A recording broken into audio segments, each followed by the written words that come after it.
Supplemental math videos from Circle Christian School. Vocabulary flip cards. Walk the talk. Anytime you visit a foreign country, you have to learn keywords that help you travel around inside that country. It's not different in the math jungle of the Kingdom of Pi. Here are the words to mathematical success.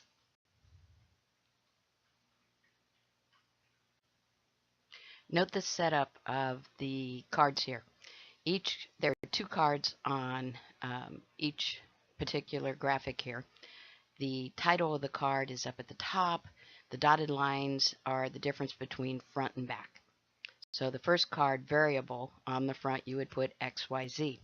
You can use highlights or other colors to represent that this is particularly what you're talking about. Under the dots will be the explanation for the word. A variable is a letter that represents a number value. For instance, x will equal 2, or y could equal a negative 3. Z equals 1/2. Then there'll be a solid line, and this would be the next card, coefficient. 6x.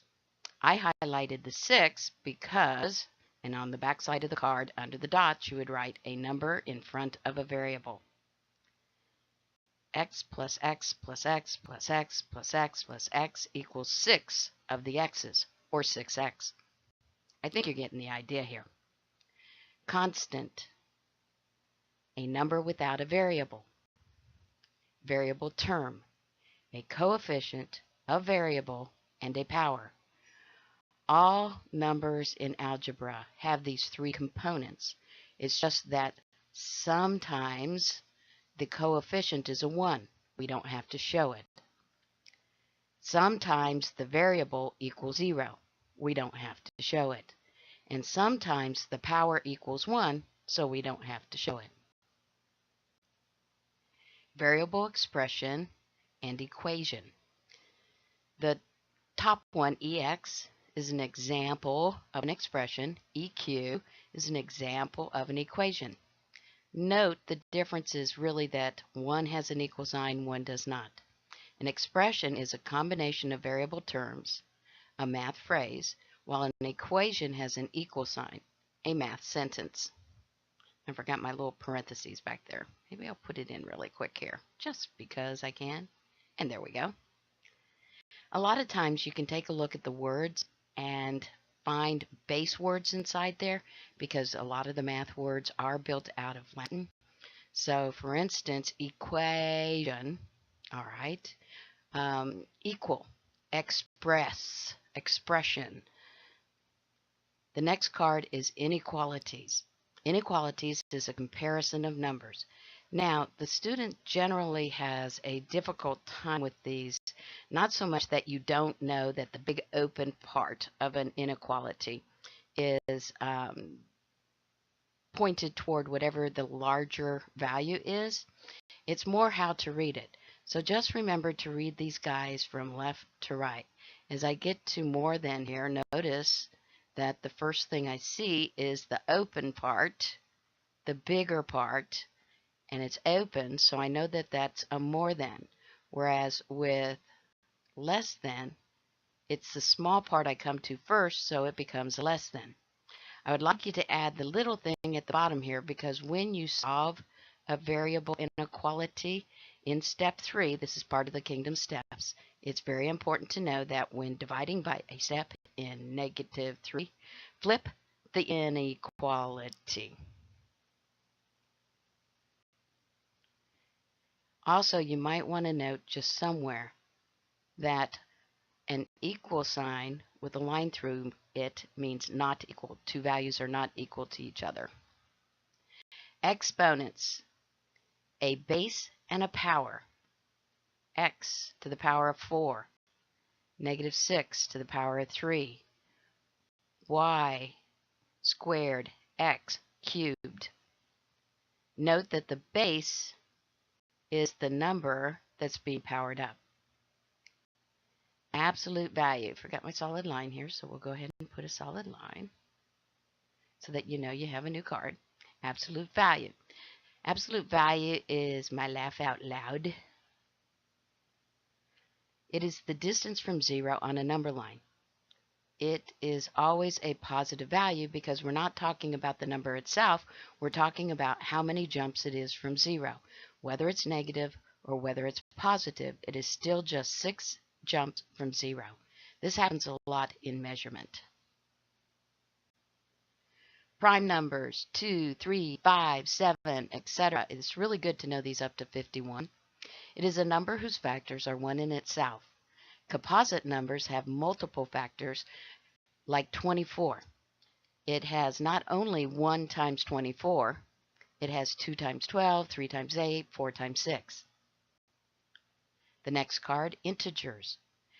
It is the direction of a number. Is it going positive on a number line or is it going negatively on a number line? Going forward or going backwards? PIMA, the order of operations. Now I have actually shortened this down from what you may know it as PEMDAS, and that's because generally in my little world I do not divide and I do not subtract. I multiply or I add and just figure out what the missing number is. To simplify is to reduce, to make as simple as possible. All fractions must be simplified or basically they are wrong.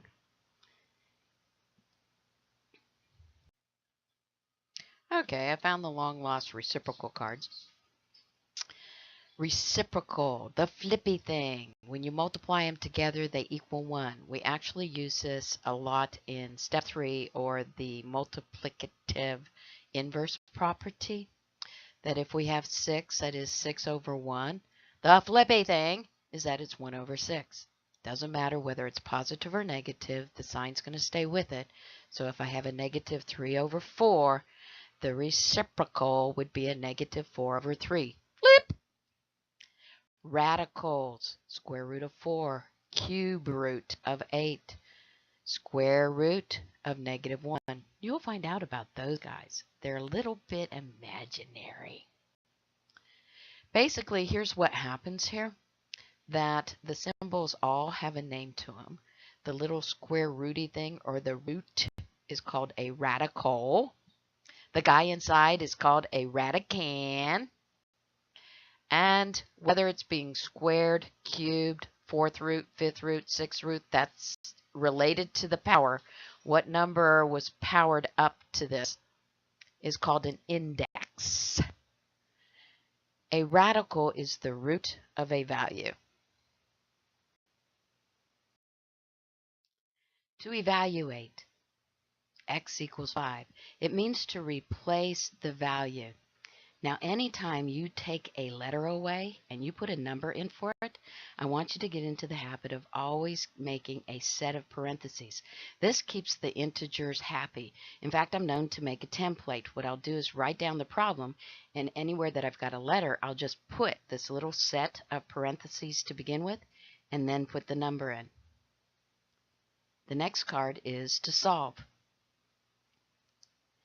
To solve means that you are going to use those 3 Kingdom of Pi steps to find the value of x. What does x equal? Because once you find x, you can place it back in and see if you have a true statement. That is, you can evaluate. Next card is origin.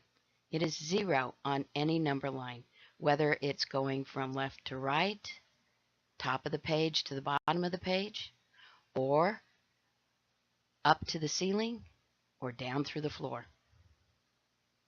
A coordinate plane. A coordinate plane is a combination of at least 2 number lines. The horizontal number line is the x, it's the input value. A vertical number line is the y, it's the output value. You put something in, x, to get something out, y. Coordinates, x, y. It is the intersection of the x and y values. Many of you have done this when you go to read a map and you have to find a certain street and you have to go so far over and so far up and down. Or maybe if you've played Battleship, that's another thing. Coordinate planes and XY values are actually very important when you get into some graphics in your computers. everything kind of works off of a 3D coordinate plane.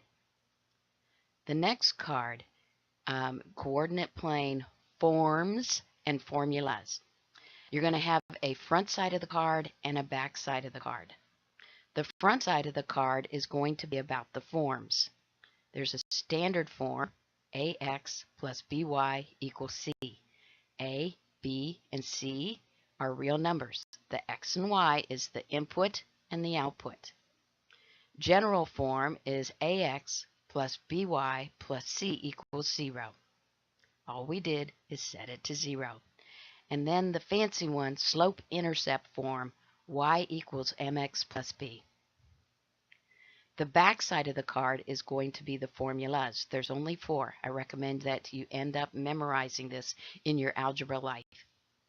Slope is usually represented by the letter M, equals Y subset 2, that little 2 down there means subset. It's a cardinal order. It means the second Y, minus Y1, the first Y, over X2 minus X1, the second X minus the first X. We also know this as the rise over run. So far up and down, so far back and forth. Point slope. Y minus Y1 equals M parentheses X minus X1 parentheses. Oops, sorry, that should be parenthesis and parenthesis. Midpoint, parenthesis, it's the average of the x's, so the first x plus the second x divided by 2 gives us an average or a middle. The first y plus the second y divided by 2. And the distance, how far is it from one point to another point? And a lot of times, instead of asking for the distance, they'll ask for the length. It is the square root of the difference of the x's squared plus the difference of the y's squared. One of the most famous algebraic formulas is what we call the quadratic formula. Instead of the points making a straight line, the points end up making a little curve. For instance, as if you had thrown a ball down and it bounces back up, or you throw a plane up and then it comes back down. The one that is looks a bit like a smile is a positive quadratic equation, and the one that looks like a frown is a negative quadratic equation. These are equations that have an x to the power of 2 in them. And the formula goes x equals negative b plus or minus square root of b squared minus 4ac all over 2a all over 2a. And again, these are for quadratic equations. A, x squared plus b, x plus c equals 0, where a, b, and c are real numbers. The second to the last card are your perimeter, area, and volume formulas. Again, it's good to know these because when you start to take any type of PSAT, SAT, ABCDEFG test, that if you know these basic formulas for these basic shapes, and if you think about the shape, you can kind of understand what the formula is doing. You don't have to waste time looking it up. Perimeter, the measurement, inches, feet, centimeters, are always to the first power. A square is 4s. I cursive a lot of my s's so that it doesn't end up looking like a 5. Rectangle, 2L plus 2W. That is 2 lengths plus 2 widths. We're walking around a rectangle. Triangle, A plus B plus C. We add the measurement to the 3 sides. And a circle, 2 pi r. R is the radius, or the diameter squared, d pi. It takes 2 radii to go across the circle, which make a diameter. On the back of the card, we're going to put the area and some basic volume. Area, the measurement is always squared. Feet squared. Meters cubed. No, not meters cubed. We can forget that one. That's the next one, volume. Meters squared. I was trying to think of something else, and I'm not thinking of it at the moment. Squared. Sides squared. That is, you're going to take a side and multiply it to another side. Rectangle, length times width, LW. Triangle, 1/2 the base times the height. And circle, pi r squared, pi radius squared. Volume is the area of the shape as it sits on a table multiplied to how tall it is. If you know your area formulas, you can usually do your volume formulas because it's the shape, the area of the shape, times by how high it is. A cube is the sides cubed. Rectangular prism, which means a shoe box, a Kleenex box.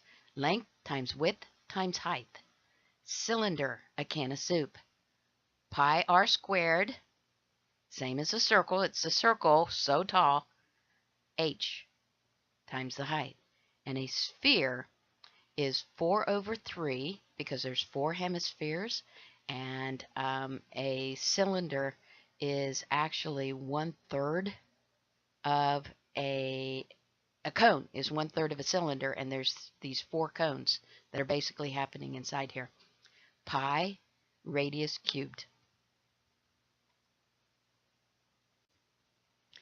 The equality properties.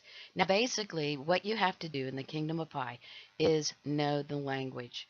If you know the language, then generally you can understand what a few of the laws are. The equality properties are the laws that allow you to live in the kingdom of pi. In the math jungle, these laws are the things that totally dictate how you're going to go find x. So on the front of the card, we're going to put the 3 basic ones, the commutative property.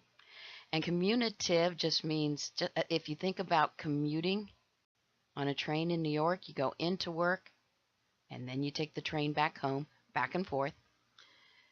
A plus B equals B plus A times B equals B times A. The associative property is part of a group, so I call that my grouping property, so it has parentheses.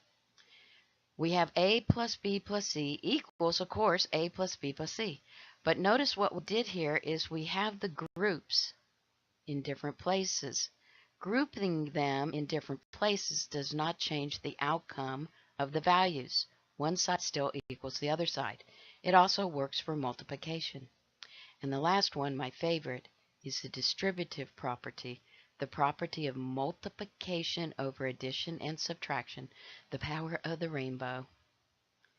A times B plus A times C, or minus. On the back of the card are the 2 properties for addition and multiplication. The first one is the identity property. What do you add to A so that it stays in A, keeps its identity? And that number is 0. And what do you multiply to A so that it stays A? And that number is 1. The inverse properties are the opposite properties. How do we end up with the identity values? In addition, it is a value plus a negative value. The opposite, whatever it takes to get 0 by adding or subtracting. And with multiplication, it is A times the reciprocal, 1 over A, gives us 1. This is also known as the reciprocal property. And I feel like I have missed a card. And I want to say it's the reciprocal card. So I'm going to go back and get that done for you. Kingdom of pi steps. These are the 3 steps for solving an algebraic variable equation in the math jungle. Follow these 3 steps, and generally you'll be able to find x every single time. Plugging it back in will let you know if you did good math or not. Step 1, the simplifying step. we have to make sure that both sides of the equation are as simple as possible. We need to distribute, there's one of those laws, and then combine like terms. After we've made sure that there's basically no more than two things on one side of the equal sign and no more than two things on the other side of the equal sign, we're going to move to step 2. Step 2 and 3 are all about inverses. In fact, everything after here is all about the inverses, the opposite, to get the x all by itself. First, we're going to isolate the variable, that is, we're going to get x all by itself by using the additive inverse property. We're going to add, we're going to subtract on both sides of the equal sign until everything's gone. Sometimes in step 2, you have to do it twice. I have a thing called the step Dancing with the Stars, the step 2 two-step. Sometimes you have to add and subtract from both sides. There's a video available that shows you how to use these 3 steps and to get x by itself. Step 3, isolate the variable, and again, that just means we want to get x all by itself, but this time we're going to use the multiplicative inverse property. Very fancy word for meaning that we're either going to multiply or divide. This is also known as the reciprocal property. So I've got a problem here that I want to go find x on, and I'm just going to walk you through it using the 3 steps. Now, the first thing that you're going to do always is make yourself a fence of equality. That keeps the 2 sides of your problem very equal. Whatever you do to one side, you must do to the other side, because in the kingdom of pi, because the property laws dictate it, everything happens equally. So I notice on my first side here, reading from left to right, and really try to do all these problems, all your work from left to right. Don't try to sometimes do stuff on the right side and then sometimes do stuff on the left side and then switch it up and kind of willy-nilly it back and forth here. If you consistently always work from left to right, just like you would do the order of operations, a step, a step, a step, a step, then generally you will not have a problem. So the first thing I'm going to do is I notice that I have to do some distributing on this side of the equation. So 2 times x is going to give me a 2x, and 2 times a positive 4 is going to give me an 8. And then we use the equal sign. Those are little fence posts on the fence of equality. We're going to bring everybody down because I don't have any more things to have to simplify on the right side of the equation. All right, since everything is simple as it can be on both sides of the equation, now what we're going to do is isolate the variable using addition and subtraction. Notice that we have plus signs and minus signs in here, so we are just in step 2. We got to get rid of anything that's being added or subtracted. Now, because there's 2 things on one side and 2 things on another side, this is where that step 2 is going to happen twice. I'm going to have to add and subtract 2 times to get everything by itself. So I'm going to make this little isolation bubble by over what I want to get by itself, the x by itself. And I'm going to use addition and subtraction to get the 2x all by itself. So I'm going to subtract 8, and I'm going to subtract 8. If I subtract on one side, I have to subtract on the other side, because remember, the equality properties say everything happens equally on both sides of the fence in the kingdom of pi. Now I'm going to do the math. Again, I'm going to go from left to right. I'm going to bring down the 2x. That's what's being added to it. A positive 8, take away 8, means that they're going to cancel out. They're going to say goodbye. And hold on a sec, because the cuckoo clock's going. And I'm going to bring my equal sign inside here, those little fence posts. The 4x, nothing being added or subtracted from the 4x, so we're just going to bring it down. Negative 8, take away 8, will give me a negative 16. The more you work with integers, the easier it's going to get. All right. Now I'll notice here that on my right-hand side of the equation, I still have two things. I still have some sort of plus or minus in the whole equation. So I'm going to have to add or subtract again to get rid of that. And so on this side, I'm going to get the constant number by itself because I need x's on one side, a constant number on the other side. So now I'm going to subtract 4x from this side, and I'm going to subtract 4x from this side.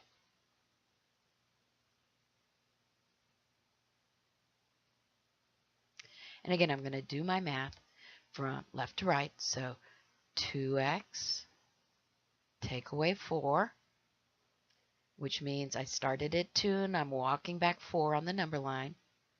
It's going to give me a negative 2x. 4x, take away 4x, cancels out, and they're gone, and a negative 16. Very good.